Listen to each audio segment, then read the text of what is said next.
Il nous faut toujours chercher à saisir ce qui est de l'ordre objectif et ce qui est de l'ordre subjectif. Qu'est-ce qui relève d'une réalité extérieure aux personnes? Qu'est-ce qui est conflit entre personnalités? Car il y a toujours ces deux aspects dans un conflit. Il y a les éléments subjectifs et émotifs, et il y a des éléments objectifs du désaccord. Dans la résolution d'un conflit, il faut essayer de saisir ces deux aspects.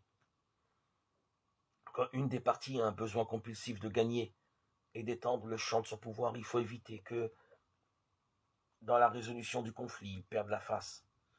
Chacun doit avoir l'impression d'avoir gagné quelque chose et découvrir qu'il y a plus de profit et de bien-être dans la coopération que dans la guerre. Sinon, l'un ou l'autre continuera le conflit.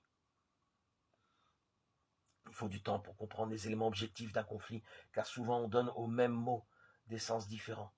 Les conflits entre les différentes églises chrétiennes ne sont pas seulement d'ordre émotif, il y a aussi des théologies et des interprétations de la Bible différentes.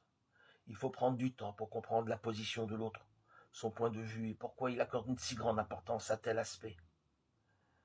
C'est pour cela qu'en communauté, il est bon d'avoir une charte qui précise la vision, les buts, l'esprit de la communauté, et une constitution qui précise la manière de la gouverner. Si on est d'accord sur ces fondements, il y a alors des points de repère qui permettent d'avancer ensemble.